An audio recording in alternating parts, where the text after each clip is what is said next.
नमस्ते भारत, आप देख रहे WH न्यूज़। मैं हूँ विजय खौसे। चुनाव का बिगुल कुछ ही दिन में फूंका जाएगा। उसी के पहले जो है नेता सक्रिय हुए हैं और खास करके मैं बात करूंगा वाड़ी नगर परिषद के चुनाव की, क्योंकि 5 साल तक के चुनाव हुआ नहीं है। जनता ने प्रशासक देखा, लेकिन यहाँ पर चुनाव होना भी जरूरी है। क्या आपके मकान की छत टपक रही है? बारिश में हर बार यही परेशानी? अब और नहीं, IBL एक्रेलिक केमिकल्स लेकर आया है छत टपकाव बंद करने का पक्का और असरदार सॉल्यूशन। यहाँ पर सभी जो नेता है अपने काम से लगे हैं और अध्यक्ष पद जो है अभी इस बार अध्यक्ष जनता चुनेंगी। तो आज मेरे इस खास बात में मेरे स्टूडियो में आए हैं बहुजन समाज पार्टी के नेता और जिला प्रभारी राहुल भाऊ सोनटेक के हमारे स्टूडियो में। राहुल भाऊ, आपका स्वागत है WH न्यूज़ में। चुनाव 5 साल के बाद हो रहा है, 5 साल प्रशासन देखा है। बहुजन समाज पार्टी की इस बार की रणनीति क्या रहेंगी चुनाव को लेकर वाड़ी नगर परिषद? सबसे पहले सभी वाड़ीवासियों को मेरा जय भीम। साथ ही आपने आपके WH न्यूज़ चैनल में मुझे जो बुलाया, आमंत्रित किया, उसके लिए सर्वप्रथम मैं आपका धन्यवाद करता हूँ। आपने पूछा कि वाड़ी नगर परिषद की जो 5 साल के बाद जो इलेक्शन हो रहे हैं, तो जैसे कि सर्वोदित है कि पिछले टर्म में 2015 में नगर परिषद का इलेक्शन हुआ था, तो हमारी पार्टी ने 25 वार्ड में मात्र 12 उम्मीदवार खड़ा करके उसमें से भी 7 नगर सेवक चुन के आए थे। मतलब मैं आपको आंकड़ेवार इसलिए बताना चाह रहा हूं कि 25 वार्ड में सिर्फ 12 उम्मीदवार खड़े करके एक 25 वार्ड में से 12 वार्ड से इलेक्शन लड़ा के 7 नगर सेवक चुन के लाए और हम यहाँ पे दूसरे नंबर की पार्टी रही और पूरे 5 साल हम लोग विपक्ष में बैठे हैं।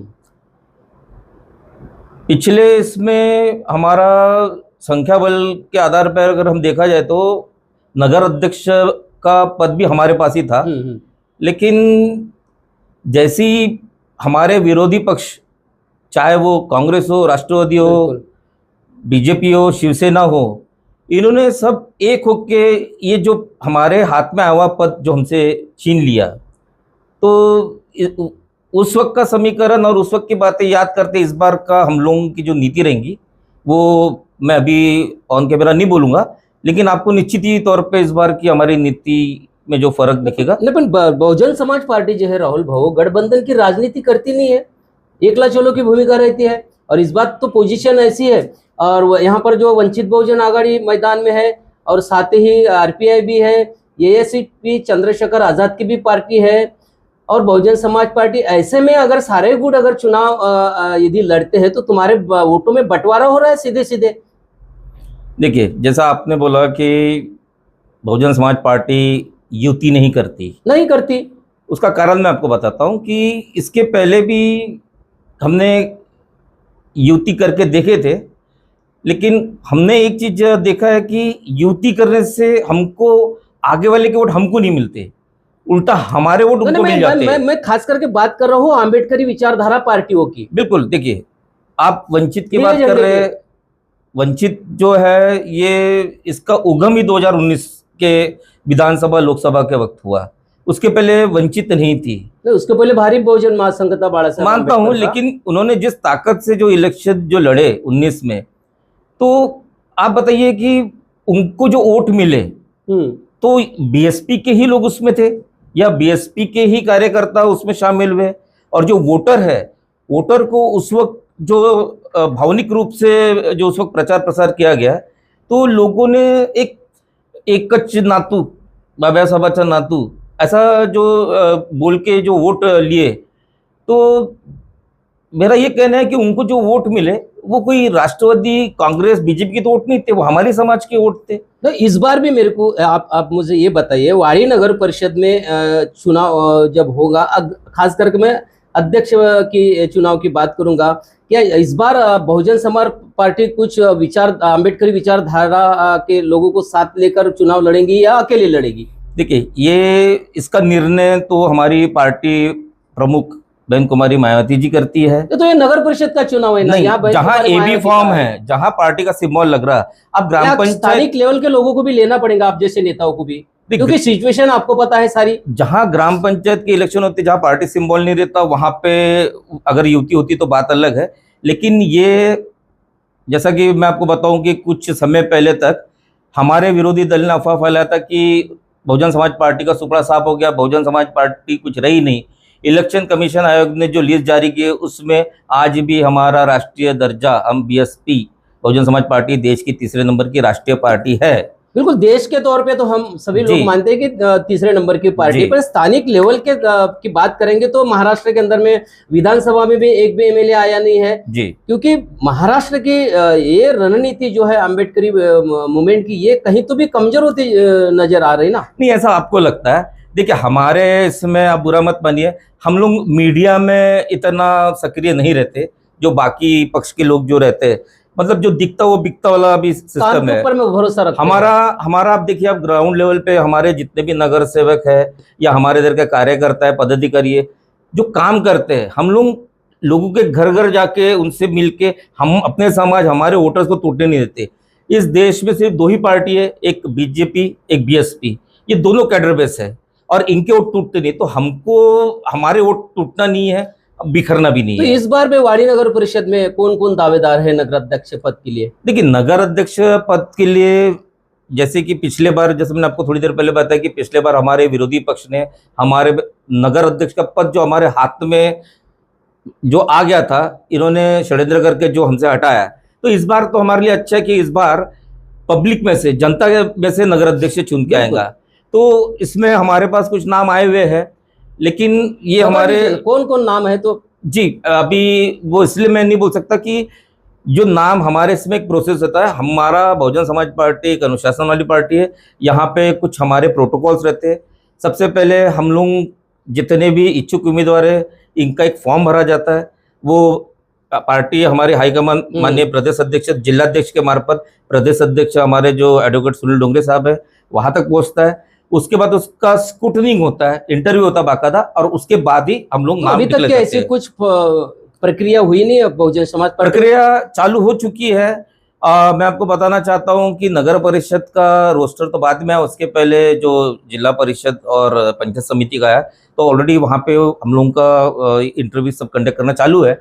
लेकिन अभी जैसा नगर परिषद का है, तो उसके बाद में भी हर जगह से हमारे इधर निश्चित रूप से राहुल भाऊ तो पत्ते नहीं खुल रहे हैं, क्योंकि कौन कौन यहाँ पर इच्छुक है। लेकिन मैं बताना चाहूँगा, बहुजन समाज पार्टी के जब हमने यहाँ पे कुछ लोगों से बात की तो हमें पता चला है कि नगराध्यक्ष पद के लिए राहुल भाऊ सोनटक के भी दावेदार है, साथ ही राजकुमार बोरकर जी है, नरेंद्र मेंढे जी है, प्रणय मेश्राम जी भी है। ये तमाम लोग जो है दावेदार है, क्योंकि 5 साल जो है ये सक्रिय रहते हैं। तो निश्चित रूप से राहुल भाऊ, लेकिन मुझे ये बताइए, चुनाव में जीतने का गणित क्या रहेगा? किस आधार पे आप जो है ये लड़ाई लड़ेंगे? देखिए, हमारी पार्टी में सबसे अच्छी चीज़ ये है कि हमारे पार्टी से कोई उम्मीदवार अगर खड़ा होता है तो उसको खर्चा नहीं है, क्योंकि हमारी, जैसे मैं आपको बताया कि हमारी कैडर बेस पार्टी है, बिल्कुल, तो हमारे इसमें दारू मटन वाला सिस्टम नहीं रहता है। हमारे इसमें जैसा हम लोग कैडर बेस, जो हमारा हथियार है, हमारी कलम है, हम लोग कैडर बेस के जरिए हम अपने लोग तैयार करते, घर घर जाके प्रचार करते, जमीनी तल से जुड़े हुए जो हमारे लोग हैं, जो हमारे पदाधिकारी है, वो अपने कार्यकर्ता के माध्यम से घर घर पहुंच के हम लोग अपना जो चुनाव अभियान जो चला रहे हैं। और ये इलेक्शन का बिगुल बजा इसलिए नहीं, ये पहले से ही हम लोगों का, उसी का हमको आज फायदा हो रहा है कि जैसा इलेक्शन लग गया तो अभी हमको मतलब उतनी स्पीड में काम करने की जरूरत नहीं है। लेकिन सारी पार्टियां स्पीड से अभी काम से लगी है। अब देखेंगे तो बीजेपी भी लगी, इतनी बड़ी पार्टी होने के बाद में कांग्रेस की महाविकास आघाड़ी की भी लोग लगे हैं। तो ऐसे में बीएसपी क्यों पीछे है? ये आप कह रहे हैं बीएसपी पीछे है। देखिए, हम लोग, जैसा मैंने आपको बताया कि हम लोग युति नहीं करते। आपको इनका काम क्यों दिख रहा है कि ये लोग जितने भी है अकेले, हमारे जैसे ताकत से कोई अकेला नहीं लड़ रहा है, इनको सबको किसी न किसी की युति की जरूरत पड़ रही है। मानते? आज महाविकास हो गया या महागठन हो गया, ये जो भी ये दोनों जो है, इनमें 3-3 दल जुड़े हुए हैं और ये लोग साथ में कर रहे हैं। तो ये तीनों जो कुछ ना कुछ कार्यक्रम कर रहे हैं, तो उसमें लोगों को दिख रहा है कि चलो भैया ये यहाँ पे सक्रिय है। लेकिन चुनाव आया तब सक्रिय है, तो आज जनता का दिशा भूल नहीं कर सकते। जनता को दिखता है कि चुनाव के वक्त ही जो काम हो रहा है, हमारा पहले से काम चल रहा है। इतना है कि हमारा, आपको जैसा मैंने आपको थोड़ी देर पहले बताया कि मीडिया में हम लोग इतना एक्टिव नहीं रहते, लेकिन बाकी हमारा लोगों से जो जनसंपर्क है वो पहले जैसा ही है। और निश्चित ही तौर पे इस बार हम लोग, हमारी जो भूमिका जो आपको दिखेंगी, तो निश्चित ही बहुत फर्क पड़ने वाला है। नहीं, आप मीडिया पे नहीं रहते हैं, पर लेकिन मीडिया पे भी रहना चाहिए, क्योंकि जब तक आपका संदेश लोगों तक के नहीं पहुंचता, तो लोगों को भी पता चलना चाहिए कि हमारी भी पार्टी सक्रिय है। तो अध्यक्ष की जो हम बात करेंगे, देखिए एक बीजेपी का जो है पर्टिकुलरली वोटिंग है, साथ ही जो है महाविकास आघाड़ी का भी यहाँ पर वोटिंग है। और खास करके वाड़ी नगर परिषद में रिपब्लिकन मूवमेंट जो है या अम्बेडकरी मूवमेंट कहा जाएगा, उसका भी भारी मात्रा में 30 से 34% वोटिंग है। ऐसे में मान लो यदि वंचित बहुजन आघाड़ी अपना उम्मीदवार खड़ा करेगी और बीएसपी अपना उम्मीदवार खड़ा कर देंगी और एएसपी कर देंगी, भीमसेना भी यहाँ पर कुछ मात्रा में उनके भी कार्यकर्ता है, भीमसेना अपना दावा अगर ठोकिल दी, मान लो राहुल सोनटके जी, ऐसे में हमारे अम्बेडकरी मूवमेंट के 4 लोग अगर यदि खड़े रहते हैं, तो क्या संभव रहेगा बीएसपी को जीतना? निश्चित तौर पे मैं आपको बताना चाहता हूं कि जैसा मैंने अभी आपको बताया कि यहाँ पे कोई भी अकेला नहीं लड़ता, ये गठबंधन करके लड़ते हैं। अभी आपने जो अम्बेडकर विचारधारा वाली जो पार्टी मुझे गिना है, तो मेरा ये मानना है कि वो लोग अकेले नहीं लड़ेंगे, वो लोग भी गठबंधन करके ही लड़ेंगे।